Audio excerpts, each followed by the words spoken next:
નમસ્કાર મિત્રો, જય હિન્દ, જય ભારત. આજે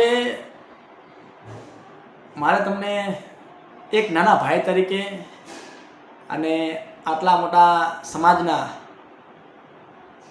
આટલી મોટી સમાજને ગંગાને મારા રામ રામ. તો આજે મારે વાત કરવી છે આપણી માળી સમાજની કે આમ તો માળી સમાજ ખૂબ જ પ્રગતિશીલ સમાજ છે અને ખૂબ જ સમય સાથે તાલ મિલાવીને ચાલી રહ્યો છે. થોડા સમય પહેલાં બધાને ખબર હશે કે થરાદ મુકામે માળી સમાજનું બંધારણ રચવાનું હતું. ત્યાં આપણા માળી સમાજના 32 ગામના આગેવાનો ભેગા થયા હતા અને બધા જ યુવાનો, વડીલો, આગેવાનો તમામે તમામ ભેગા થઈ અને સરસ મજાનું બંધારણ બનાવ્યું હતું કે જે બંધારણના નિયમથી માળી સમાજના તમામે તમામ પરિવારો, કુટુંબોને મોટો જ ફાયદો થવાનો હતો. કારણ કે મિત્રો, આજના મોંઘવારીના સમયની અંદર સોના ચાંદીનો ભાવ જુઓ કે કોઈ પણ તમે ભાવ જુઓ કે આવા મોંઘવારીના સમયની અંદર સમાજની અંદર જે કુરિવાજો છે તે નીકળી જાય અને સમાજના થોડા ઘણા જે પણ પૈસા બચે તો એ એના દીકરા કે દીકરી માટે આગળ અભ્યાસમાં કામ આવે, જેથી તેનો પરિવાર સુખી થાય. તેના માટે મિત્રો થરાદની અંદર બંધારણ બનાવી અને સમાજ સમક્ષ મૂક્યું હતું. બંધારણ પણ સારું બન્યું હતું, નિયમો પણ ખૂબ સારા હતા અને બધાએ ધણીધણ સાંભળાની કસમ ખાઈને ઊભા થયા હતા કે આ બંધારણનો અમલ અમે બધા કરાવશું અને સમાજના તમામ પરિવારો બંધારણનો અમલ રહેશે. પણ થોડા સમય પછી જે પણ ઘટના બની હોય મારે તમને સમાજના પછી મિત્રો થોડા સમય પછી જે પણ ઘટના બની હોય મારે એમાં એક પણ શબ્દ નથી કહેવો, મારે એમાં એક પણ શબ્દ નથી કહેવો. મારે અહીંયા તમને કોઈ પ્રકારની આડી અડી વાતો નથી કરવાની કે ભાઈ સમાજનો નિયમ બન્યો, સમાજનો નિયમ તૂટી ગયો, ફલાણા ભાઈએ શું કર્યું, ફલાણા ભાઈએ શું ના કર્યું. મારે મિત્રો એક પણ પ્રકારની વાત માળી સમાજના વિશે કોઈ પણ જાતનો કટાક્ષ કે કોઈ પણ જાતની આડી અડી વાત નથી કરવાની. હું સમાજને એક વિનંતી કરું છું બે હાથ જોડીને કે માળી સમાજ સૌથી પહેલાં જાગી હતી બંધારણ બનાવવાની અંદર. સૌથી પહેલાં જો કોઈ કાર્ય કર્યું હોય ને બંધારણ બનાવવામાં તો મિત્રો આ માળી સમાજે કર્યું હતું. માળી સમાજ સૌથી પહેલાં જાગી હતી કે આપણા સમાજની અંદર આવી મોંઘવારીની અંદર આપણે બંધારણ બનાવીએ તો માળી સમાજના જે મધ્યમ પરિવારો છે, જે ગરીબ પરિવારો છે, તેના ઘરની અંદર થોડી ઘણી આર્થિક રીતે ફટકો ન પડે અને તેમને રાહત મળે. કારણ કે તમે ખાલી જુઓ ને કે અત્યારના સમયમાં સગાઈ કરવા જાય તો મિત્રો કેટલું વસ્તુ લઈ જાય, કોઈ સીમા જ નહીં. લગ્ન કરવાના હોય એટલે વળે પાછું એક્સ્ટ્રા. આવું અઢળક પ્રકારની જે કુરિવાજ ને કુપ્રથા દેખાદેખીમાં આપણા સમાજમાં ઘર કરી જઈ હતી.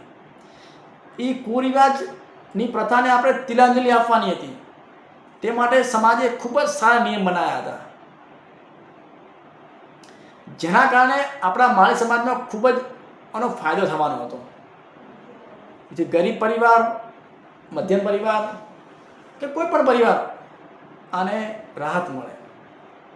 કારણ કે આજના સમયની અંદર લોકો દેખાદેખીની અંદર ભલે ઘરે કોઈ ના હોય પણ મારે તો આ કરવાનું એટલે કરવાનું, વ્યાજે લાવે કે લોન લે, પણ જ્યારે પ્રસંગ પતી જાય ને અને જ્યારે પૈસા ભરવાનો સમય આવે ને ત્યારે ખબર પડે કે મોજ શોખમાં પ્રસંગ તો કરી નાખ્યો, પાહાલના બિલ આપણે જ ભરવાના છે, બીજું કોઈ ભરવા નહીં આવે. તો આવા દેખાદેખીના સમયની અંદર સમાજે ખૂબ સરસ બંધારણ બનાવ્યું હતું, પણ થોડા સમય પછી બંધારણ તૂટી ગયું. જે પણ થયું હોય, જેવી રીતે થયું હોય, એ તમામ સમાજના વ્યક્તિને ખબર છે. યુવાનો હોય કે વડીલો હોય, સમાજના તમામ આગેવાનને આ ઘટના પૂરેપૂરી વાકેફ છે, તમામ લોકો. પણ મારે તેમાં એક પણ ચર્ચા કરવાની નથી. મારે તો ખાલી એટલું જ કહેવું છે કે આજના સમયની અંદર ગુજરાતના તમામ સમાજ, માલધારી સમાજ હોય, ચૌધરી સમાજ હોય, પ્રજાપતિ સમાજ હોય, દલિત સમાજ હોય, નાઈ સમાજ હોય કે મિત્રો ઠાકોર સમાજ હોય, તમામ સમાજે આનું પોતાના સમાજની અંદર આર્થિક ખર્ચો ના થાય, મોજ શોખમાં ખર્ચો ના થાય અને પરિવારના થોડા ઘણા પૈસા બચે તે માટે તમામ સમાજે નિયમ બનાવ્યા છે, સમાજનું બંધારણ બનાવ્યું છે કે આ વસ્તુ નહીં લઈ જવાની, આટલું કરવાનું, આટલું નહીં કરવાનું. મિત્રો ફાયદો કેનો છે? તમારે સમાજનો જ છે મિત્રો. ફાયદો આપણો જ છે, બીજા કોઈનો ફાયદો થવાનો નથી. પણ મેં પહેલાં વાત કરી તેમ જ કે આપણો સમાજ સૌથી પહેલાં જાગ્યો અને સૌથી પહેલાં સૂઈ ગયો.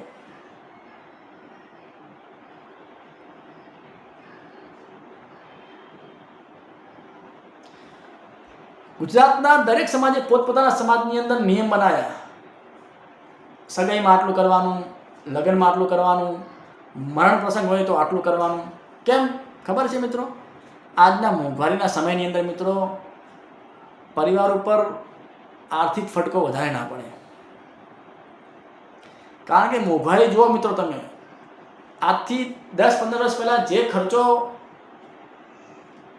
લગ્નમાં થતો તે ખર્ચો માત્ર મિત્રો ખાલી સગાઈમાં થઈ જાય, દેખાદેખીમાં. કે જે વ્યક્તિએ,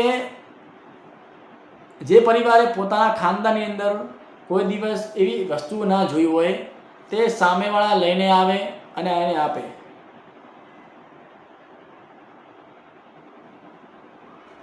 આ મિત્રો એક જાતનો ખોટો જ ખર્ચો છે, આ દેખાડો જ છે મિત્રો. આમાં માળી સમાજ હોય કે કોઈ પણ સમાજ હોય, એમાં કોઈનું કંઈ ભલું થયું નથી. આ મોજશોખનો ખર્ચો એ સમાજ માટે ફટકો જ છે. આ ફટકાને આપણે બચાવવાનો છે, આ મોજશોખના ખર્ચાને આપણે બચાવવાના છે. હું એવું નથી કહેતો કે તમે ખર્ચો ના કરો, અરે કરો, પણ તમારા ખર્ચા તમે માળી સમાજનો કોઈ પણ પરિવાર જે ખર્ચો કરે ને મિત્રો, તે તમામ અસર બીજા તમામ પરિવાર ઉપર પડે છે. કે આને આ કર્યું તો હું એ કરું, આને આમ કર્યું તો હું આનાથી ડબલ કરું. દેખાદેખીની અંદર પોતે પોતાનો ખર્ચો કેટલો કરે છે ને કોઈ સીમા રાખતો નથી. અને પછી પ્રસંગ પતી જાય, બધું હગે વગે થઈ જાય અને જ્યારે પહાલથી બિલ આવવાનું ચાલુ થાય ત્યારે ખબર પડે કે ઓહ બાપા, આટલું બધું બિલ પહોંચી ગયું. એ સમાજનો કોઈ વ્યક્તિ દેવા નહીં આવે, એ તમારે જ કરવાનું છે. કારણ કે તમે દેખાદેખીની અંદર જોશમાં બધા મોજશોખ કર્યા તો પરિણામ તમારે જ ભોગવવાનું છે. હવે મિત્રો વાત રહી મુદ્દાની, કે હું તમને શું કહેવા માગું છું. મારે 32 ગામ માળી સમાજના જે પણ આગેવાનો છે, જે પણ મારા મોટા ભાઈ સમાન કે બા સમાન જેટલા પણ લોકો છે, તમામને વિનંતી કરું છું કે મિત્રો કે ભાઈઓ, એકવાર ફરીથી આ ભેગા થો અને આવા મોંઘવારીના સમયની અંદર સમય સાથે તાલ મિલાવીને આપણે ચાલીએ. ફરીથી આનું બંધારણ બનાવો અને ફરીથી આ બંધારણનો અમલ કરાવો. મિત્રો આટલો મોટો સમાજ છે, સમાજની અંદર 5-6 લોકો તમારા વિશે કંઈ અશબ્દ બોલે તો એને ગણકારવાનો નહીં મિત્રો. કેમ કે 5-6 લોકોના કારણે બીજે 95 લોકોને ફાયદો થવાનો છે. 95 લોકો તમારો આભાર માનશે. તો મિત્રો 95 લોકો માટે તમારે કાર્ય કરવાનું છે.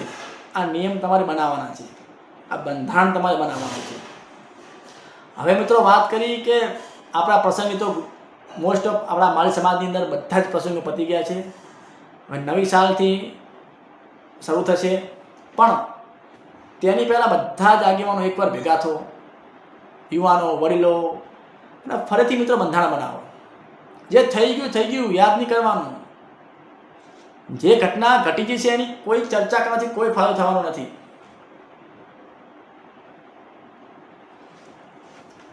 તો મિત્રો આગેવાનો ખાસ તમે સાંભળો કે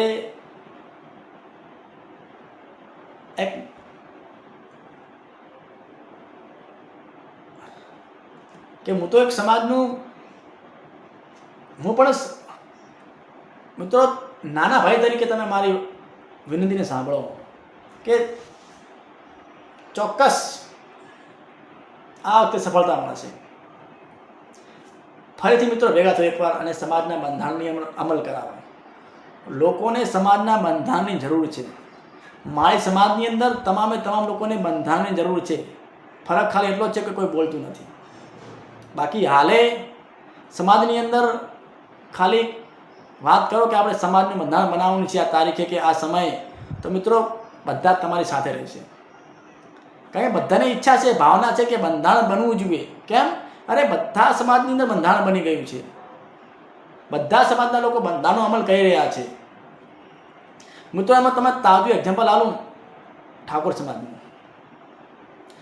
ઠાકોર સમાજની અંદર જે બંધારણ બનાવ્યું કે આટલા લોકોને લઈ જવા, સગાઈની અંદર હોય કે ભાઈ લગ્નની અંદર હોય, આટલી ગાડીઓ, આટલા લોકો, આટલું જમવાનું બનાવવાનું, આટલા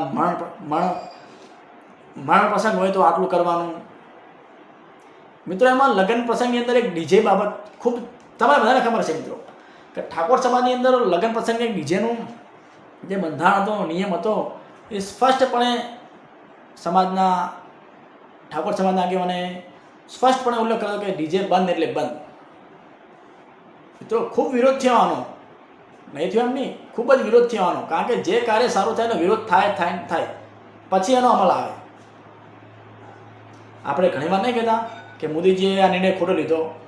શરૂઆતમાં નિર્ણય લો, એનો વિરોધ થાય, પછી એનો અમલ થાય અને પછી લોકોને સ્વીકારે. તો ઠાકોર સમાજની અંદર ખૂબ જ સરસ મજાનો નિર્ણય લીધો કે ડીજે બંધ. તો ઘણા લોકોએ એનો વિરોધ કર્યો કે ડીજે કેમ બનાવ ને તેમ, ખૂબ બધો વિરોધ કર્યો. પણ સ્પષ્ટપણે ઠાકોર સમાજના આગળને કીધું કે ડીજે બંધ એટલે બંધ. હાલ કોઈ ચર્ચા નહીં. આની ચર્ચા આવતી સાલ જ્યારે સમાજની બીજી બેઠક ભેગી થશે ત્યારે કમિટી જે નિર્ણય લેશે તેના ઉપર. તો હાલની ઠાકોર સમાજની અંદર ડીજે બંધ છે. નિયમ એટલે નિયમ મિત્રો, ગમે તે હોય સ્પષ્ટપણે ચોખ્ખી ભાષાની અંદર નહીં અમલમાં આવે, આની આ વિશાલ ચર્ચા કરવામાં આવે. એટલે મિત્રો આપણી સમાજની અંદર પણ બંધારણ બને. મારે એવું નથી કહ્યું કે ડીજે બંધ કરી નાખો, ઓલું કરી નાખો, બધું બંધ કરી નાખો. નિયમ બનાવો. નિયમ એવા કઠોર ના હોવા જોઈએ કે સમાજને ભારરૂપ લાગે. નિયમ એવા હોવા જોઈએ કે સમાજના વડીલો હોય, યુવાનો હોય કે મહિલા હોય, તમામને આવકારવા લાયક લાગે કે ના ભાઈ સરસ નિયમ બનાવ્યા, આ ના હોવું જોઈએ, આ ના હોવું જોઈએ. જેમાં આપણા સમાજના નિયમ ખૂબ સારા બન્યા હતા. જેમાં મને એક બે નિયમ યાદ છે કે ભાઈ સગાઈ પ્રસંગ વખતે દીકરીને 3,000ની વસ્તુ આપવાની કે 3,000 રોકડા આપવાના, એની એક્સ્ટ્રા વસ્તુ નહીં આપવાની. તો મિત્રો જે વ્યક્તિ સગાઈની અંદર 2-2 લાખ કે 1.5 લાખની વસ્તુ લઈ જતા, એ મિત્રો 3,000ની અંદર પતી જાય તો મિત્રો તમારો 1,97,000 કે 1,47,000 કે 97,000નો ફાયદો તમારે થાય, આપણા સમાજના પરિવારને થાય. પછી મિત્રો આના સિવાય ઘણા બધા સારા નિયમો હતા. પણ કોઈ પણ કારણોસર બંધારણ તૂટી હોય એ મિત્રો વાત આપણે કૂવામાં નાખવાની, એની કોઈ ચર્ચા નથી કરવાની.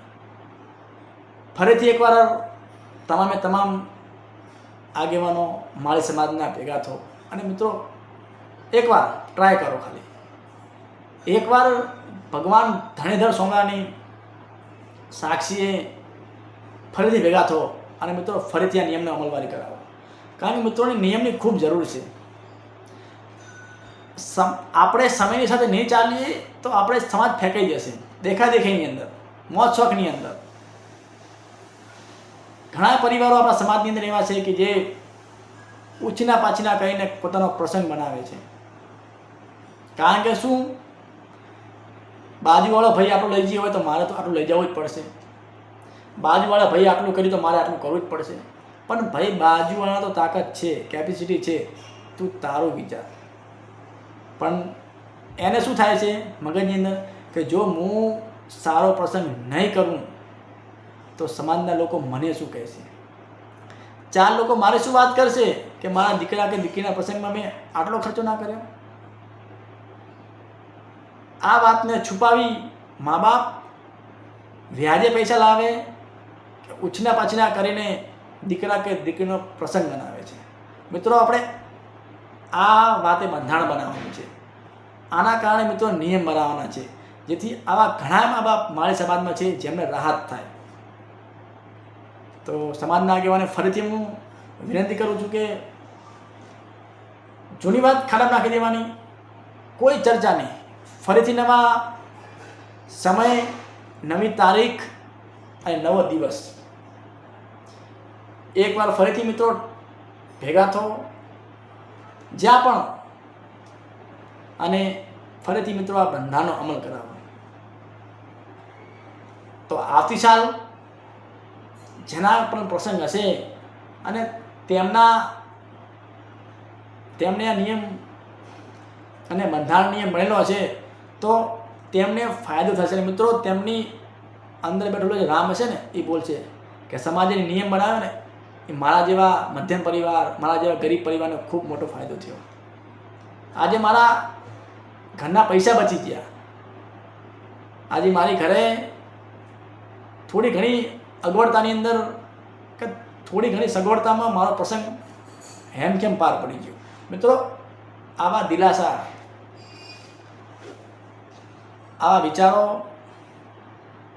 આવા પ્રાર્થના સમાજના આગેવાને મળશે કે સમાજે જે પણ નિયમ બનાવ્યા ખૂબ સારા નિયમ બનાવ્યા, અને આ નિયમથી અમને ખૂબ જ સારું થયું. અમને આર્થિક રીતે ખૂબ જ મજબૂતી મળી, અમારા ખોટા ખર્ચા બચી ગયા, અને અમને એટલો બધો ફાયદો થયો છે કે કદાચ જો નિયમ ના બન્યા હોત ને તો અમારે આડા હળવા કે વ્યાજ લઈને આ પ્રસંગ પાડવો પડે. પણ સમાજે નિયમ બનાવ્યો તેથી અમને આ ખૂબ બધો ફાયદો થયો. મિત્રો, હંમેશા યાદ રાખ્યું કે બંધારણ બનાવવાથી હંમેશા ફાયદો થાય છે અને ફાયદો જ થશે, એમાં કોઈ શંકાને સ્થાન નથી. તો ફરીથી સમાજના તમામ આગેવાનો 32 ગામના એકવાર ફરીથી ભેગા થો અને ફરીથી ગુજરાતના તમામ સમાજને આપણે કહેવું છે કે તમે બધા સમય સાથે ચાલો છો તો અમે પણ આ સમય સાથે ચાલવાના છીએ. અમારે પણ બંધારણ બન્યું છે અને તેનો અમલ થઈ રહ્યો છે. હમણાં મિત્રો આપણે આ બતાવવાનું છે. તો ફરીથી હું મિત્રો કહું છું, નાના ભાઈ તરીકે 2 હાથ જોડીને હમણાં વિનંતી કરું છું કે એકવાર ટ્રાય કરો. બસ ખાલી એક પગલું તમે ઉપાડો, બાકીના 100 પગલાં સમાજના લોકો તમારો સાથ આપશે. ખાલી એકવાર વિચાર રજૂ કરી તો મૂકો, તમામ સમાજના લોકો તમારી સાથે છે. અને આ નિયમને જરૂર અપનાવશે.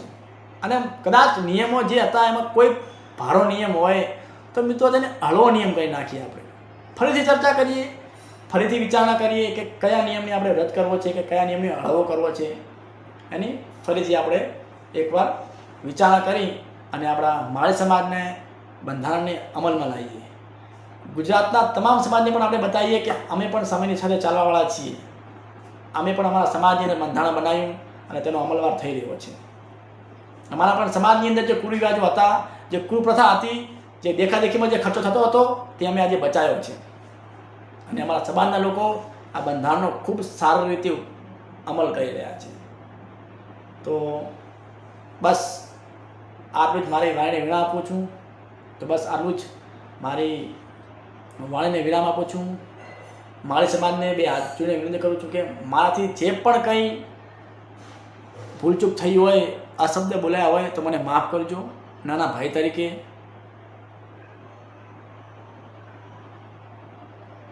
પણ હું સમાજના આગેવાને એટલી વિનંતી કરું છું કે ફરીથી એકવાર ભેગા થો અને સમાજના નિયમ બનાવો. બસ આટલી મારી વિનંતી છે તમને કે આવા સમયની અંદર, આવી મોંઘવારીની અંદર સમાજના મધ્યમ અને ગરીબ પરિવારનું છે તો મિત્રો તેમને ખૂબ જ મોટો ફાયદો થશે. બસ તેમના માટે મિત્રો ભેગા થો. કારણ કે મિત્રો આપણો સમાજ હજી એટલો વિકસિત નથી કે ઘરે ઘરે બંગલા હોય, ઘરે ઘરે મોટી મોટી ગાડીઓ હોય, મોટી મોટી ફેક્ટરીઓ હોય. હજી આપણો સમાજ વિકસિત નથી થયો એટલો બધો. હજી આપણો સમાજ વિકાસશીલ છે. અને જ્યારે આપણા સમાજના ઘરે ઘરે ગાડીઓ હોય, ઘરે ઘરે બંગલા હોય, ઘરે ઘરે મોટી ફેક્ટરીઓ હોય ને, તમ તારે 2 ધડક જેટલો મોજ થાય એટલો ખર્ચો કરજો, કોઈ ના નહીં. પણ હાલના સમય પ્રમાણે નિયમ ખૂબ જ જરૂરી છે, બંધારણની ખૂબ જરૂર છે. તો સમાજના આગેવાનો એકવાર ફરીથી ભેગા થો અને આપણે આ નિયમને ફરીથી જ ચર્ચા વિચારણા કરી અને એકવાર મિત્ર બસ એકવાર ભેગા થો. બસ જય માળી સમાજ, જય ધરણીધર.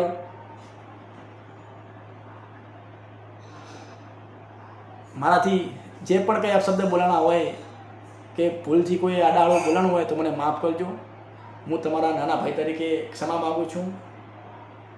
જય માળી સમાજ, જય ધરણીધર. બસ એકવાર ફરીથી ભેગા થજો. આ મારી માળી સમાજને ખૂબ વિનંતી છે. એકવાર